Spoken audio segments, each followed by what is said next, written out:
The moment I stepped through the doorway, it became obvious that something was bothering Darla. With her hands clasped together, she stood in the living room, shifting her weight from one foot to the other. After 24 years of marriage, I had seen her do this enough to recognize there was an issue. Usually, Darla arrives home from her dental work about half an hour before me and uses that time to start dinner and change out of her work clothes. But today, she still had on her work attire, and the kitchen was void of any inviting smells. When Darla breaks her routine, it's a clear sign that something's wrong. "Dick, we need to talk," she started, clearly nervous. "Of course, dear," I answered quietly, sitting down in a chair. The ball was now in her court. "What's wrong?" "I don't know how to say this, Dick, so I'll just come out with it. I want a separation, and possibly a divorce," she declared with surprising boldness. "I think a trial separation would be best, but I want it to be understood that it could lead to a divorce later on." "All right, dear," I responded calmly. "I'll move out immediately." As I stood and headed for the bedroom, I caught the sight of Darla's jaw nearly hitting the floor. She was probably expecting a lot more discussion, maybe even some questions. But one thing I always enjoyed during our marriage was doing the unexpected. She was the predictable one, not me. If my calm acceptance surprised her, my swift return to the living room with 2 large, packed suitcases practically floored her. I set the luggage by the door, pulled a slip of paper from my pocket, and handed it to Darla. "Here's my new address and phone number. You can still call me on my cell. I only have one condition for this separation: if you sleep with anyone else, we go straight to divorce. If this is just about finding yourself, we can reconcile when you figure things out. But I won't tolerate being used with no consequences while you decide if you want me back." Before she could respond, I pulled out my phone and dialed a number. "Hello, Becky. It's Dick. How would you like to meet me for dinner on Friday?" I asked. "You know the answer to that, Dick," Becky laughed. "I'll be there with bells on, though I might forget the underwear." Grinning, I hung up the phone, grabbed my suitcases, and casually walked to my car, leaving Darla standing there, speechless and unable to respond. Becky and I had a lovely steak dinner, nothing too fancy, and afterward, we went back to my flat. Just as she was bringing me to my 3rd round of ecstasy in her cozy embrace, the phone by the bed rang. Becky answered it breathlessly. "Hello." "Oh, hi, Darla. Dick's a little tied up at the moment, but I can hurry him up for you. Give him about half an hour, just in case the train's running a little late." Becky hung up the phone and, with renewed energy, began working to finish what we had started. I held her close as she brought me to where I needed to be, and this time, I joined her for the finale. After a few moments, when my heartbeat had returned to normal and Becky had rolled off me, I reached for the phone and called the number that had been mine just a couple of hours ago. "Hello," Darla nearly shouted, answering before the phone had finished its first ring. "Is that you, Dick?" "Yeah, it's me, Darla. Sorry, I couldn't get to the phone when you called, but I'm calling back now that I'm free," I replied smugly. "What the hell is going on, Dick?" Darla demanded. "You already had a place to stay, and your suitcases were packed before I even told you I wanted to separate. Then I call your number, and this idiot answers, practically admitting she's with you right now. Let's just say I didn't want to be caught with my pants down when you told me you wanted a separation. Being caught with my pants down a few minutes ago was far more enjoyable. And no, Becky's not stupid, at least I don't think so. But if it's important to you, I can ask her," I said, grinning and giving Becky's smooth backside a playful stroke. "You bastard," Darla spat. "You said we weren't going to sleep with anyone else while we were apart. This is just a test." "That's not exactly what I said, Darla," I countered. "I said if you sleep with someone else, we're definitely getting a divorce. I never said anything about myself." "You're unbelievable," Darla snapped. "Why do you think you get to play by different rules? If you can sleep with whoever you want, then I sure as hell can too." "Of course you can, Darla. But I'm telling you, it'll lead to a divorce." "I won't be a cuckold," I stated firmly. "Then shouldn't we divorce right now since you already slept with her?" Darla asked, almost daring me. "Maybe we should file for divorce on Monday morning. That seems fair, doesn't it?" "Not quite, Darla. Hear me out. You're the one who decided we should separate, which meant I was taken from my partner against my will. You did this on your own. There's a huge difference. Plus, I made it clear I'd divorce you if you slept with anyone else.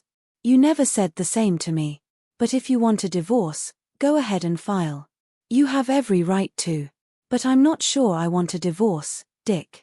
I just wanted a separation to think things over, Darla said, her tone softening. Then there's no issue.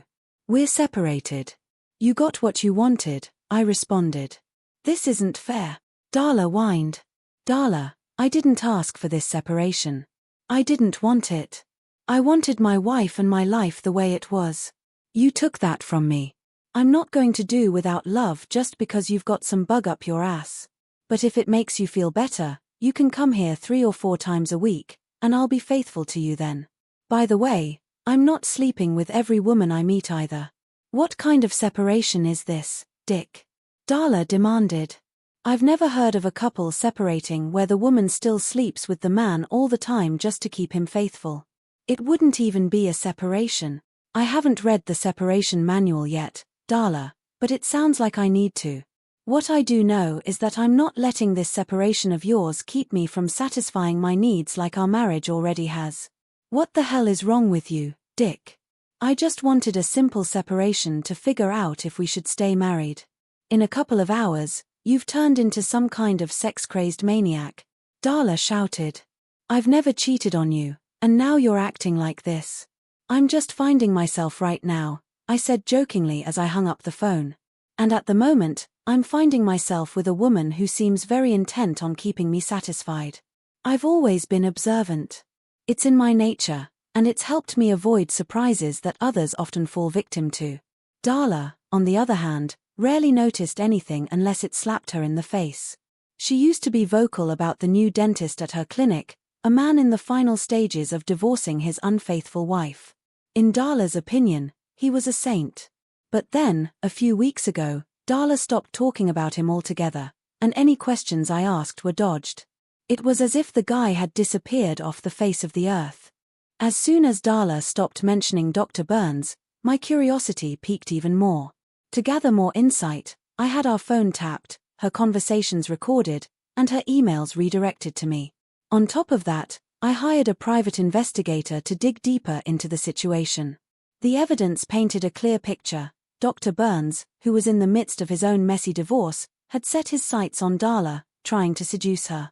It seemed this wasn't his first time either. Similar behavior had gotten him in trouble at his previous clinic, with even a few former patients accusing him of professional misconduct. The man was a snake. Thankfully, Darla had resisted his advances up to a point, at least. She wasn't ready to betray our marriage by having an affair. However, Burns had started nudging her toward a separation, suggesting that if we were apart, sleeping with him wouldn't be cheating. That's why my firm warning to Darla about not being intimate with anyone else was essential. If she had any intention of staying married to me, she'd have to keep her pants on. Becky, my colleague, had only been working with me for a few months, but we had quickly developed a close friendship. A widow who'd recently transferred to the West Coast to be closer to her family, Becky was well aware of my marital troubles with Darla. When I shared my plan to force the situation with Darla to a head, Becky didn't hesitate to offer her help. She willingly volunteered to play the role of the other woman. Through listening to Darla's phone conversations and reading her emails, I found out that Darla was planning to bring up the idea of a trial separation on Friday.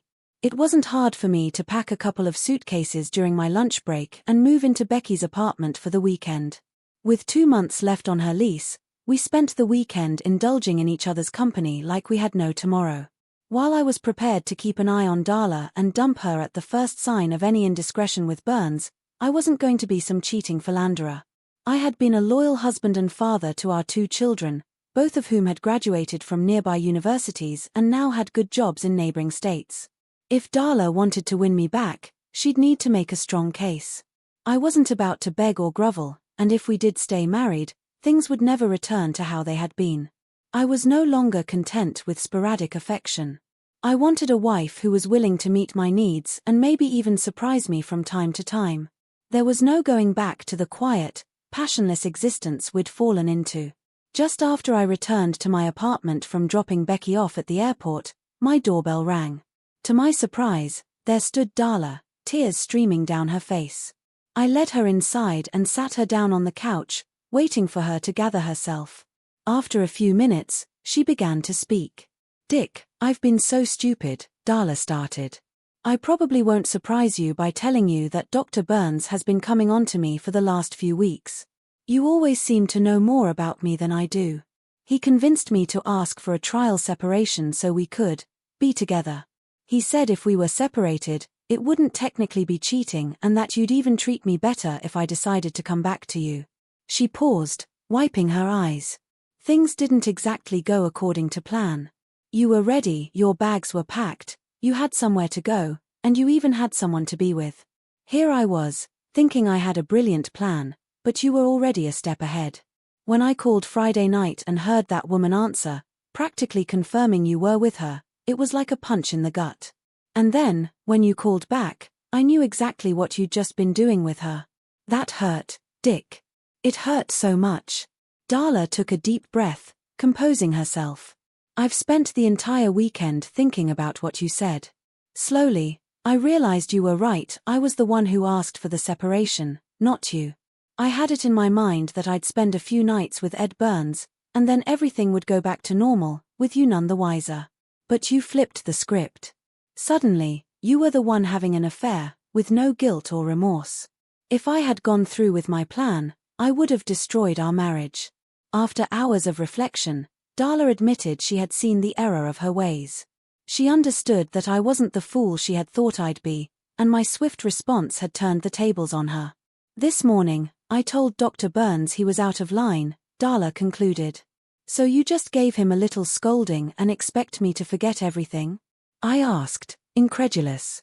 "Am I supposed to forget that you were willing to risk our marriage over a guy who just wanted to sleep with you? Darla, you're an attractive woman. Plenty of men would jump at the chance to be with you. Do I have to worry about you every time a man shows interest?" Darla shook her head. "No, Dick. But I wasn't the one who got rid of Burns this morning. When he showed up at work, the police were waiting for him. He was arrested apparently. One of our patients accused him of sexual assault while she was under anesthesia. Once the investigation started, other women came forward with similar accusations. He's in deep trouble. That's the piece of garbage you were willing to risk everything for?" I couldn't help but shake my head. "I'm not surprised. The guy was sleazy from the beginning. But do you think that just because he's out of the picture, I'm going to forget what you did?" "No, Dick," Darla said quietly. "I was just hoping you'd keep your word. I've never lied to you, Darla. I always keep my word." "What are you talking about?" I asked, confused.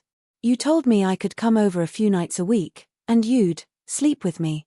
You said it would stop you from needing to find other women," Darla reminded me. I nodded, remembering our earlier conversation. "I did say something like that. But I also told you things wouldn't be the same. You're going to have to put in some effort, not just lie there. I'm not interested in that, especially now that I've experienced how sex can be when both people are fully invested in pleasing each other." Darla hesitated for a moment before speaking again. "Maybe you can help me learn to be more responsive." At that moment, I realized my decision was clear. I loved Darla, and though Becky was likely flying over Colorado with no plans of returning, I didn't want anyone else. "It's a deal," I promised. "There will be no other women as long as you are my wife." Darla squealed in delight. "I can't believe you're willing to give up that other woman for me, but I'm so happy you did. I promise you won't regret this decision, Dick." With that, Darla pulled out some lip gloss, lubricant, and whipped cream from her purse, arranging them on the table. "Do you have a preference for which order we use these, honey?" she asked, giving me a seductive smile.